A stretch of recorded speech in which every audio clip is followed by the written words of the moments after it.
Então tá, né? O pessoal às vezes tem uma dúvida grande sobre dons e os frutos, né? Os frutos do Espírito, quando a gente é batizado no Espírito, a gente precisa ser evidenciado os frutos em nós, né? Esses frutos nós precisamos buscar, somos nós que buscamos esses frutos, né? E o Espírito Santo ali vai nos conduzindo a toda a verdade, nós vamos então sendo regenerados e transformados. Os dons que a gente vê ali, né? Em 1 Coríntios 12 também tem alguns outros capítulos, em Romanos 12 também tem citado alguns dons, né? Que são ali palavra de sabedoria, palavra de conhecimento, profetizar, operação de milagres, curas, de fé, discernimento de espírito, dom de línguas, de interpretação de línguas. A gente pega lá em Romanos, tem dom de serviço, né, da diaconia, tem o dom de exortação, né, que é o dom de reavivamento, né, o dom da misericórdia. Então tem diversos dons da generosidade, né, diversos dons que são derramados. Quando a gente lê o início ali em 1 Coríntios 12, 4, a gente vê que os dons eles são derramados pelo Espírito por Deus a quem Ele quer, a quem Ele destina, né? Então é algo que a gente precisa clamar ao Senhor, buscar, mas não é algo que nós por nós mesmos conseguimos adquirir, mas sim é Deus que derrama sobre nós. Tá? Então são dons de serviço, né? Já está escrito no início lá, dons para serviço, ou seja, são dons que são derramados sobre mim para eu abençoar a comunidade, abençoar os meus irmãos. São dons de servir, né? De serviços. Então uns vão receber um dom de pregar a palavra, de ensinar os irmãos, né? De ter conhecimento maior, de ministrar uma escola bíblica, vão ter dons de o profetizar é a mesma coisa que pregar, depois a gente pode até entrar nesse assunto, né? Vão receber dons ali de cura, vai ter pessoas que vão receber, né? Do dom de discernimento de espírito, discernir o que vem de Deus e o que não vem de Deus, né? Para discernir o engano, quando não é Deus que está falando, realmente não é Deus que está falando, né? O dom da diaconia, porque às vezes a pessoa pode estar exercendo ali, mas ela não tem o dom, né? Pode trabalhar para Deus ali, mas tem pessoa que tem o dom, que recebeu o dom. O dom que a pessoa vai lá, é o prazer dela. Ela vai lá e abraça a pessoa e faz. Ela tem aquele dom de servir, de tratar as pessoas. Ela tem o dom ali da exortação. A exortação, muitas vezes, tu pensa, que a pessoa vai pegar e vai bater na cabeça da pessoa. Não! O dom de exortação está falando aqui é um dom de reavivamento. Que a pessoa tem um dom de reavivar a pessoa, de animar, de trazer luz para a pessoa, que a pessoa está meio apagada ali, meio longe, e essa pessoa recebe esse dom de reavivar, dom de exortação, né? Trazer a pessoa para fora, né? O dom da misericórdia, ser misericordioso com os outros, né? Generosidade.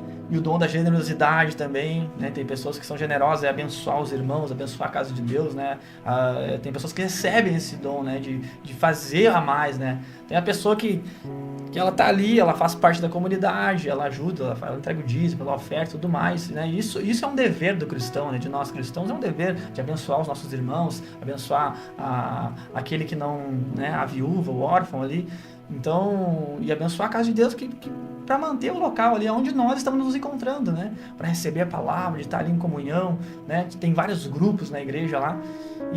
Mas tem pessoas que recebem esse dom de generosidade que elas vão além, né? Então é um dom que elas recebem, é um prazer de abençoar alguém, né? De abençoar os seus irmãos, de abençoar a casa de Deus. Então são diversos dons que são derramados, mas é da parte de Deus. Os frutos, quando a gente é batizado no Espírito, os frutos são evidenciados, revelados em nós. A gente precisa buscar os frutos, porque isso é o que? É a regeneração, é a mudança de hábito, é a mudança de caráter. Agora eu tenho o caráter de Cristo e não mais o meu. Então é evidenciado, eu deixo todos os frutos da carne, que está ali, né, no texto, antes dos frutos do Espírito, tem os frutos da carne, imoralidade e tudo mais, né, tudo que é pervertido, orgias, né, tudo que provém da carne, toda imoralidade, todas as mentiras, né, todo o orgulho, tudo isso é fruto da nossa natureza humana. Então nós passamos a ter o Espírito batizado no Espírito, é quando nós então passamos a viver uma vida de devoção para Deus, uma vida em santidade. Esse é o processo, né? Lutando contra a carne. Lutando contra a carne, quando? Todos os dias. Por isso que Cristo falou lá, olha, cada um tome a sua cruz, negue-se a si mesmo e tome a sua cruz dia após dia. O que era a cruz? Porque Jesus falou isso antes de ser crucificado, né? Não falou depois de ser ressurreto, foi antes. A cruz ali romana representava a morte, o fim. Então não tinha mais, não era só algo que eles botavam o pessoal, vamos deixar um pouco tu aí, não, era a morte. Era o último estágio deles, os romanos, o método de tortura era a cruz. Na cruz a pessoa vai morrer. Então por isso que Jesus fala, dia a dia tome a sua cruz, todos os dias eu preciso morrer para mim mesmo. Todos os dias eu preciso morrer, o meu eu, as minhas vontades precisam morrer, para que eu possa então viver para Cristo. Né? Negue-se a si mesmo, tome a sua cruz, ou seja, morra todos os dias. Então a regeneração é isso, é o morrer para o mundo e viver para Cristo. E começa a vir os frutos do Espírito. Então, o dom é Deus quem derrama sobre nós. Né? Ele derrama a quem Ele quer, como Ele quer, para o bom proveito da comunidade, da igreja, para os meus irmãos. E a gente pode buscar também, porque ele fala, né, pra gente buscar busque, os melhores né, dons. os melhores dons, tu ficar ali buscando, me abençoa, mas é Ele que vai derramar.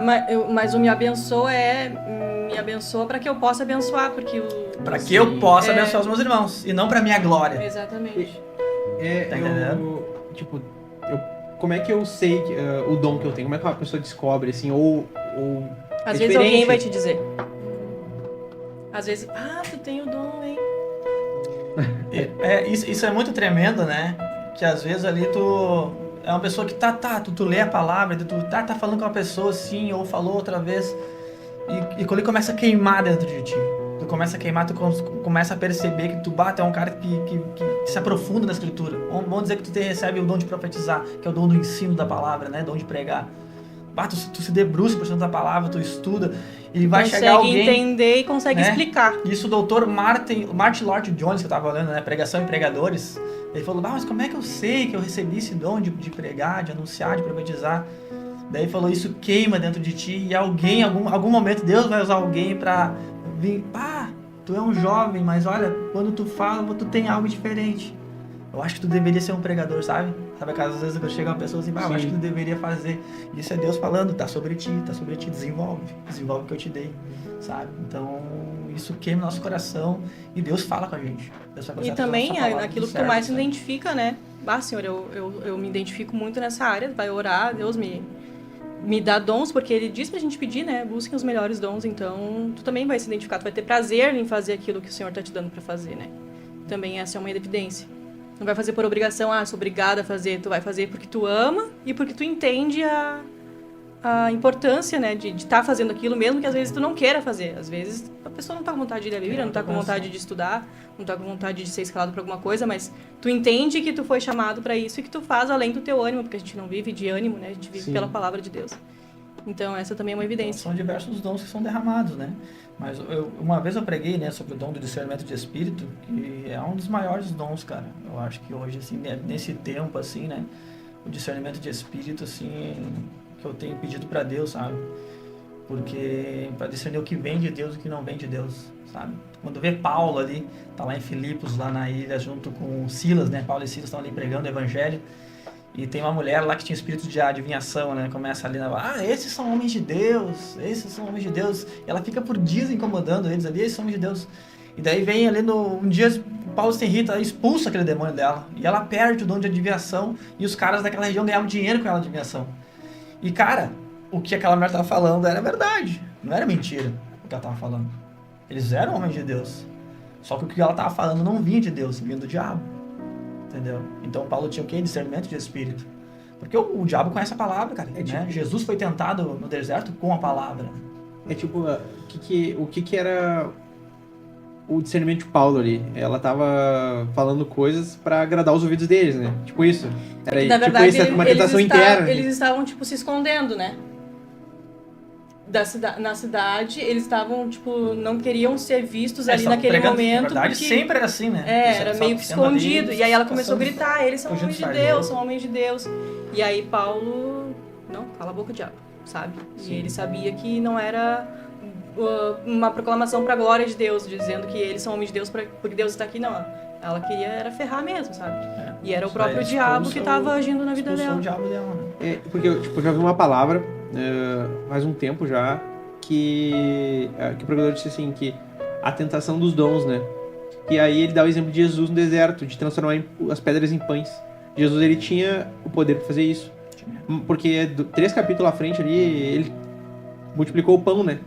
Só que no deserto ele foi tentado a fazer isso. Ele podia fazer isso, mas ele não fez, né? Então, tipo, ele leva, assim, a tentação do Satanás pra tu usar o dom pra si. Porque Jesus ali ia usar aquele dom de pedras em pão só pra si, né? Não é pra nós mesmos. Mas lá na multidão ele próximo. fez pra todo mundo, né? E uma coisa interessante nos dons é que todos eles são pra serviço. O único que não é pra serviço é o de línguas.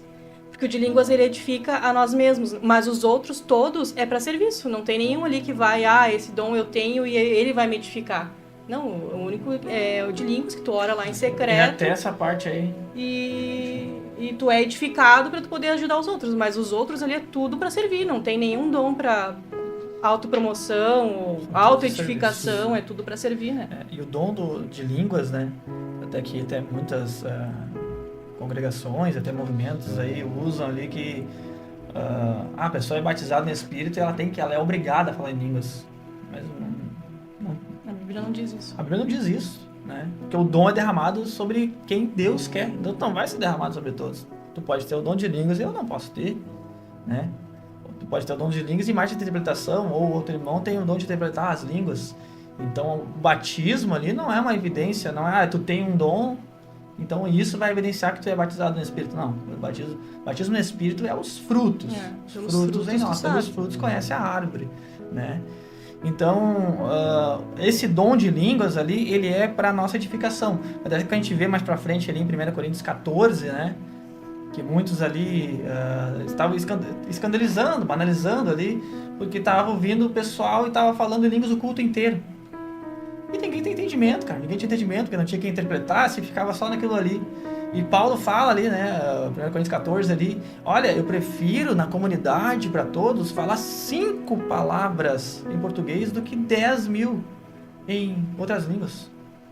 Para que as pessoas possam entender, possam ter entendimento, né? Porque senão vai entrar pessoas aqui que são leigas, que não conhecem, e vão ver esse culto aqui, todo mundo falando, não vão entender nada, vão achar que é um bando de maluco, e a pessoa vai sair dali sem entendimento algum, não foi encontrado por Deus, não foi salvo, ninguém explicou para ela, ela não viu nada do Evangelho, entendeu? Então isso é importante, né? Isso é importante. Existe o dom de línguas para a nossa edificação. O Paulo fala, né, que ele era o que mais orava em línguas. Ele orava, ali no começo ele fala, eu oro. Entre todos nós, eu sou o que mais ora em línguas. Eu oro, mas, pessoal, vamos ter discernimento e entendimento. No culto é para servir os outros. No culto nós somos para servir os outros. Se tu vai ficar falando, ninguém vai interpretar, ninguém vai entender nada e ficar só naquilo ali, vira uma bagunça.